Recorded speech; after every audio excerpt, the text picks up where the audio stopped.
aparadacağı, yatsam da yuxuma belə gəlməzdi ki, ya bu qədər bizim həyatımız yaşar, mən Vyetnamda 11 nəfərlə, yəni bu səyahətin dəyəri nə az nə çox, biz bir nəfər üçün 6.000 manat təsəvvür edin. Məsələn, ailə cütlüklərimiz gəlir, səyahətin onlar üçün ikisinin dəyəri 12.000 manatdır.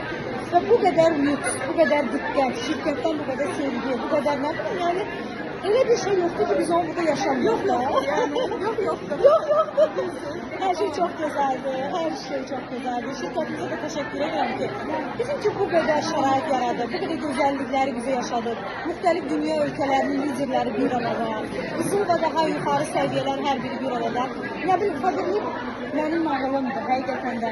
Yaxsaydım, yuxuma belə gəlməyəcək bir nağıldır ki, insan yaşayır, bəzən gəl bir edirəm. Bəzən bunun inanın ki bir yuxu olduğunu isterim. Kendime buradayım. Ben dünyanın öbür başındayım. Vietnamdayım.